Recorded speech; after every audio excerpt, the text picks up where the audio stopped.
Okay, it's recording. You mute your device, please. Share sound. Share.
Good evening, everyone. Welcome to our webinar on inclusive education. This webinar is an activity under Professional Learners Network in partnership with Project Kalinga. Our moderators for tonight's event are Mr. Jason Hernandez and yours truly, Ms. Rihanna May Limanco. To formally start our program, let's have Mr. Jason Hernandez for the presentation of participants from the Philippines, Thailand, and United States of America.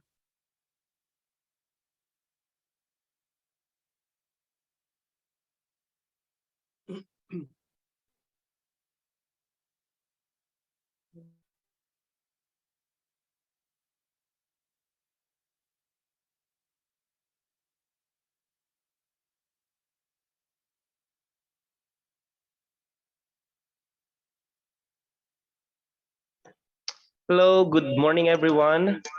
Our participants from the Philippines, Thailand, and USA. So we have, can I have the list of Miss Rihanna? No, on the Zoom, the people on the Zoom. Okay, let's have that. Thank you, Miss Joy. So we have Miss Joy, Mr. AC, uh, Miss April, Mr. Bernardino Atienza, Mr. Christian Di Castro, Mr. Dave Balitaan, Miss Debbie Bon Bendanya, Mr. Edric Halago, Mr. Jake Mark Ricalde, Mr. Jeremy Pruitt, Mr. Jomar, Mr. Mark Neil Bendanya, and Miss Rihanna Elemanco. Thank you. Thank you. Thank you, Mr. Hernandez. So at this time, we would like to hear the overview of our Professional Learners Network, and may call in Mr. Hernandez again.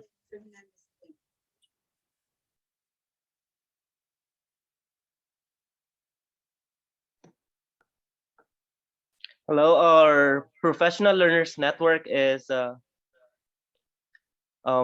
created to give platform for us educators in the Philippines, in the United States, and even in other countries to connect with each other, to share our experiences, our best practices, to learn from each other. So even after this webinar, we will be able to have this connection among us. We have our GC. I created that before, so we will be able to connect. And if we have questions, if we have like some materials that we would like to share to our other colleagues and other educators in the other countries, so we can be able to share and also benefit from getting all the help that the others might extend to us. So hopefully this gets successful.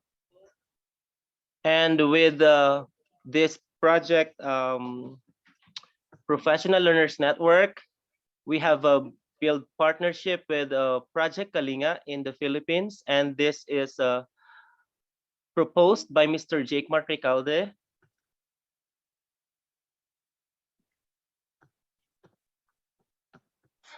Mr. Jake Mark Recalde, could you please give us an overview of your Project Kalinga?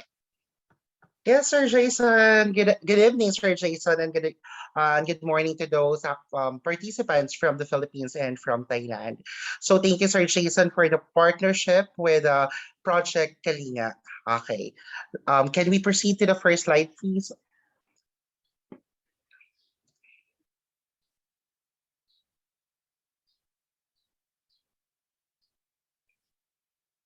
Okay, so Project Kalinga stands for Keeping and Accommodating Learners in Inclusive Education Through Nurturance, Growth, and Acceptance. It's actually a product of a collaborative mind of all of the teachers, guidance teacher, and regular teacher from Lemery Senior High School. And I am very honored that I am the proponent of this particular program. Next slide, please.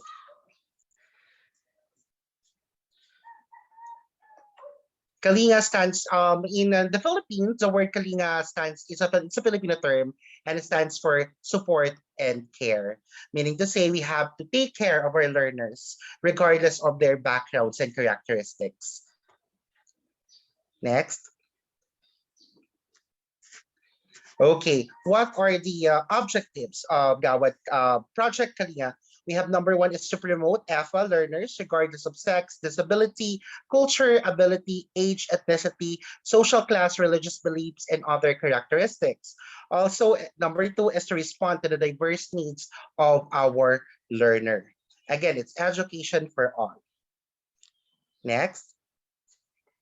Okay, what is inclusive education? Basically, from our slide, it pertains to the gifted and talented, learners with disability, learners in madrasas curriculum, IPs, learners in difficult circumstances. For example, armed conflicts, chronic illness, and etc. Okay, next slide, please. Okay. Oh, why did we come up with Gawad or with Project Kalinga? Simply because in Lemery Senior High School, we saw the increase of special education, the population of special education, and we believe that we need to give them the supports that they deserve. You know, from our enrollment, it's enumerated in the presentation that we have two disabilities caused by chronic illness. Learning disability is one. Then we have three learners with mental disability. Six learners with visual disability. Two learners with orthopedic disability. A total of 14 learners with special education needs. Next slide, please. Okay, what are the services that we are offering for those special learners with special needs? Number one is SPED-related seminars and webinars for teachers and learners, like this mini webinar conducted by Sir Jason. Number two is pre-diagnosis and assessment. From the 14 populations of special education in Lemer Senior High School, they are all clinically diagnosed. So we believe that there is more learners with special education needs, but they are not diagnosed yet. Number three, regular parents-teacher conference. Number four, constant monitoring of guidance and counseling office for those learners with special education needs.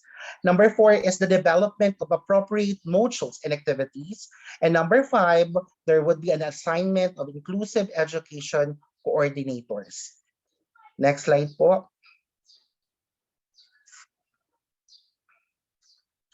Okay, we are pleased to announce that Project Kalinga was judged as the best program in equity for secondary level in the recently concluded conduct of the district's MEPA presentation here at Lemery, Batangas. So we are one of the chosen few who yes who contributed a lot in the improvement of the learners.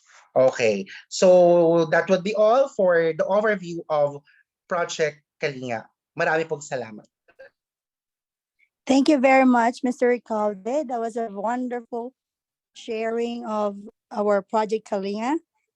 And at this time, we would call in Mr. Jeremy Pruitt, our transition specialist in Espanola Public Schools. And currently, he is our department chairman for our special education department in Espanola Valley High School, Espanola, New Mexico, USA. Jeremy? Thank you, Rihanna. Good evening or possibly afternoon or morning. I can't tell for some of you.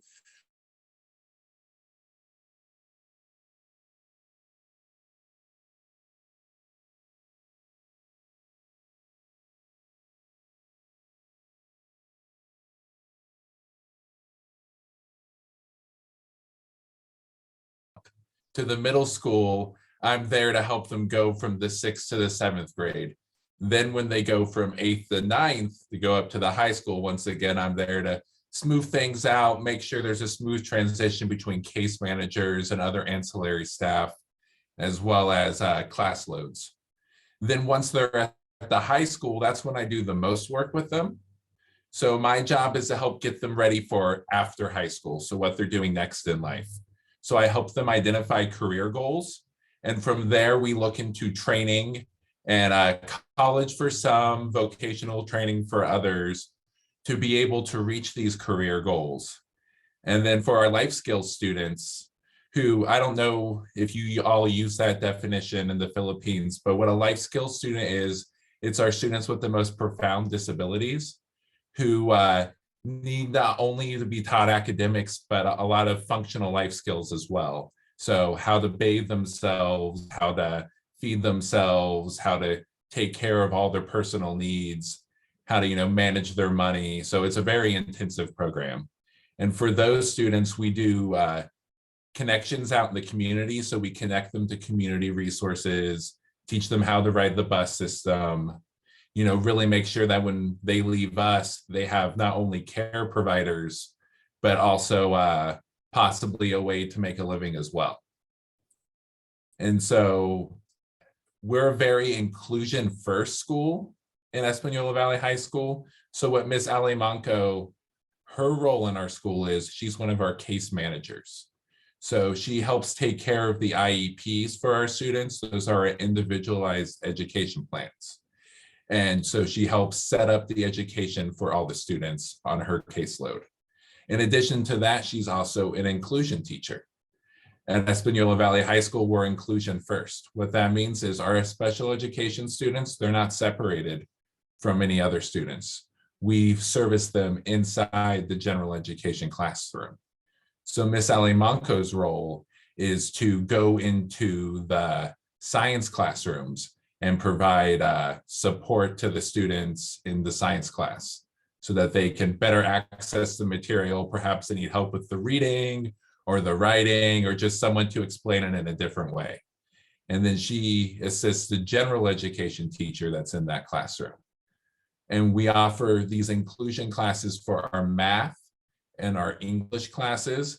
And we're hoping next year to also add our social studies, our social science classes to inclusion supports as well. And so the reason why we go inclusion over separating them out, which is what often was done in the past, is that when you separate them into their own classrooms, we find that they start to fall behind more and more, because they're, even though they can't read necessarily as well as their grade level peers, if you read to them and show them, they can still access the same concepts. So if they're in a segregated setting, they start to not pick up those concepts, and then they just fall further and further behind. And then by the time they leave high school, they just wouldn't be prepared for life.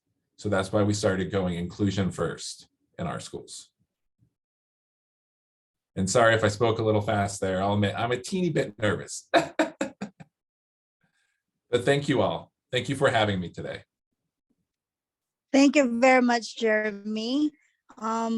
We have questions after the presentations. Would you like to join us, or I can release you after this? Oh no, of course, I'll stay, Rihanna. I'd like to hear what everyone else has to share as well. I find this fascinating.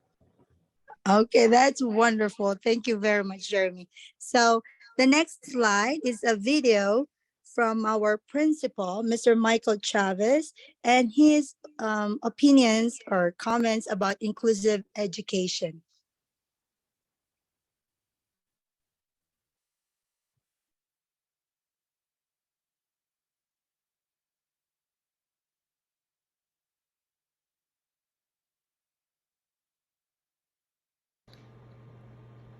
Ready? Good afternoon. My name is Michael Chavez. I'm the high school principal at Espanola Valley High School. And today I'm going to talk about inclusive education and why it's so important to have teachers that are coming in and being able to assist regular teachers. The mere fact is that the need here in our school is so great. We have kids at such different levels of understanding, and in order to be able to meet their needs, we need to be able to have inclusive teachers to be able to work with them one-to-one and assist them in teaching the basic fundamentals of each of the concepts that the classrooms that they're actually attending. Mathematics is one of those areas where kids actually struggle, extremely struggle. And basically because they didn't acquire the basic fundamental concepts when they were in the middle school.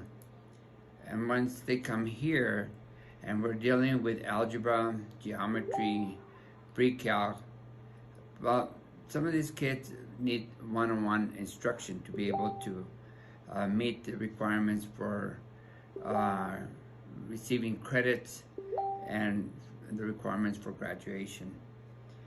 You know, performance here is measured yearly.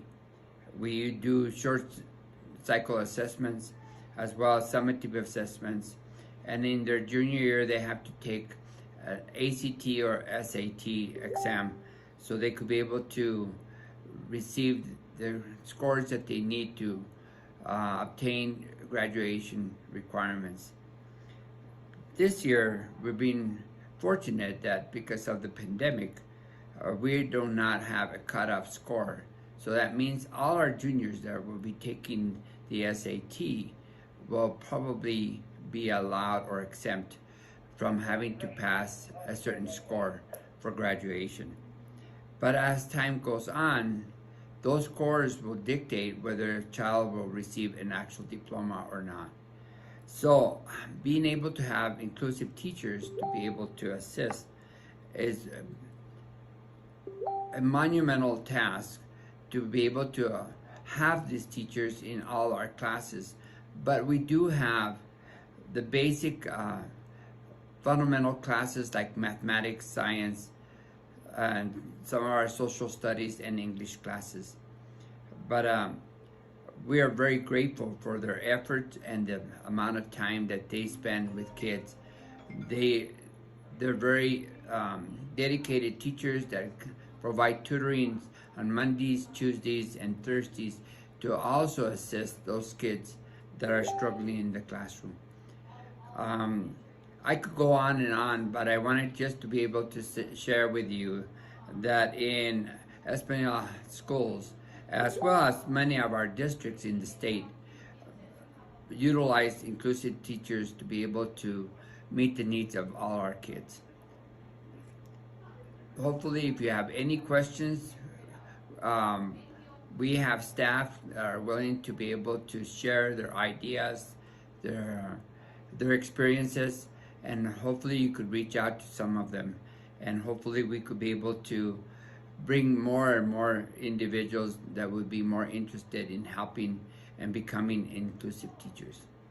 Have a good day. Thank you.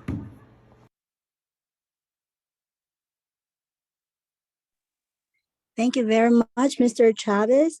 And the next speaker that we have is from Mr. Antonio Batulan. He is a teacher from Tony E. Quintana Elementary School, Española, New Mexico, USA.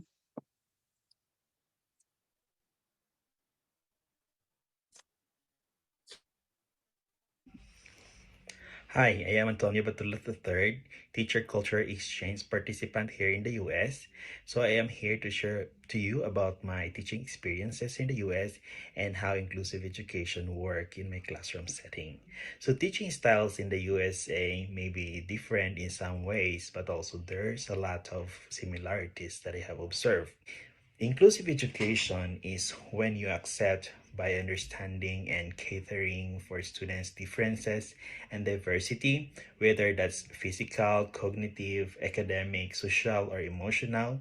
The goal of inclusive education is that students spending time outside the regular classroom environment is an exceptional rather than the norms. So, my experiences teaching here in the US, teaching students with diverse culture was hard. At first, it was really a culture shock in my end, but thanks God, I made it to adjust from learning their culture and their learning styles. Of course, applying all the learnings and inputs that my mentors helped me in managing students' behavior. So I would like to share to you the 5 inclusive classroom strategies to build safe community. First and foremost, get to know your students and let them get to know you. Secondly, create a safe space for students to share. Third, deliver instruction in a variety of ways. Fourth, create cultural events. You can do it in your classroom or even in the inter-school. And then the fifth one, invite guest speaker to share their stories. And that is all. Thank you so much for letting me share about my thoughts about inclusive education and my experience in teaching here in the USA. Hi, I am Thank you very much, sir. Our next is Miss Girly Valier. She's a special education teacher from Puwaki High School, Santa Fe, New Mexico, USA.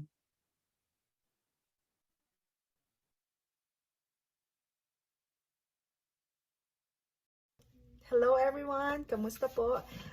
My name is Gurley Valle. I am life skills and resource teacher at Powake Valley High School here in New Mexico. I have about 20 caseloads or students.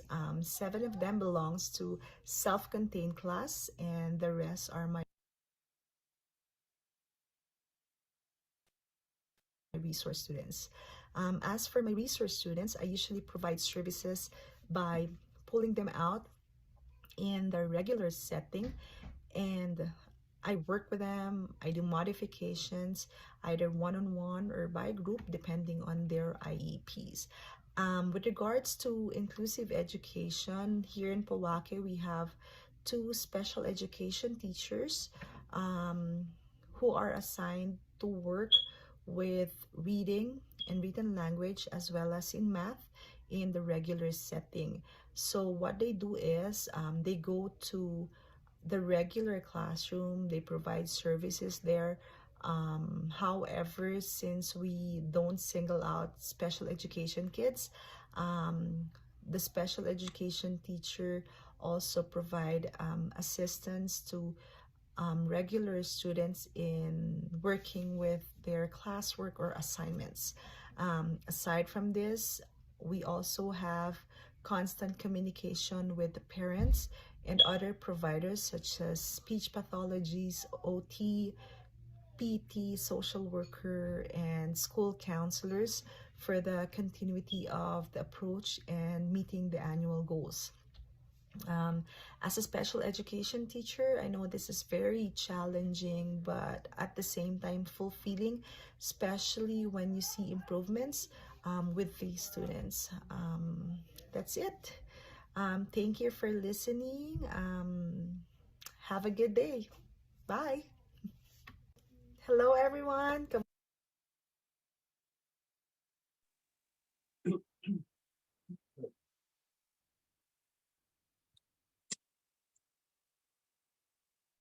So our next sharer will be Miss Grace De Los Reyes. She's an ALA teacher from Puaki High School, Santa Fe, New Mexico, USA.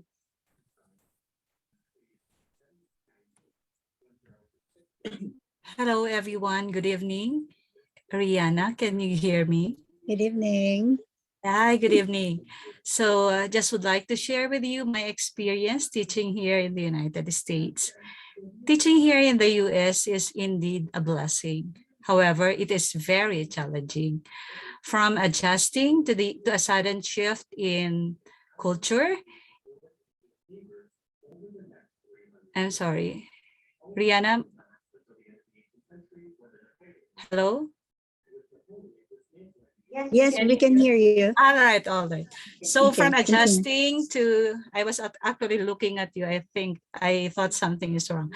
So from adjusting to a sudden culture shift and immersing to cultural diversity every single day is a challenge. And I know my friends will agree with that. So even if I'm almost 2 years here, I am still continually adapting my teaching strategies to the kinds of learners that I have. I am putting efforts and energy on connecting with the learners and in managing the classroom. My priority is on managing the class to ensure that the kids are learning from me and that I should be able to instill and teach them the required competencies based on the standard. As an English language arts teacher, I am part of the team which caters to special education students. We are the one implementing the instructional accommodations, the modifications, adaptations, and individualization in terms of content, approaches, structures, and strategies stipulated in their IEP. So, of course, in close coordination with the caseworker. The setup here is just like the so-called inclusive education there in the Philippines. Students with IEP are placed in a regular classroom. They are learning together with the regular students. There is a need for differentiated, individualized instruction to ensure that the needs of all learners are addressed appropriately. There are times that, as mentioned by Ms. Gurley, they are pulled out from the classroom for certain reasons, and all actions of both the teacher and the caseworker should be based on the students' instructional accommodations. So why is inclusive education important? Inclusive education is important because it gives all children equal access to quality education, to experience the same educational opportunities, and it protects them from, prejudices. Inclusive education supports a child's encounter with the outside world, away from their comfort zones, away from their families, and it strengthens their social interactions. Inclusive education is also anchored on the conviction that the state responsibility is to educate children, and the main goal of the IEP is for the general welfare of these children. I strongly agree with what our former Philippine President Ramon Magsaysay said, that I believe that those who have less in life should have more in law. And that is the essence of inclusive education. I support inclusive education. Thank you, Miss Grace. I think it is time for our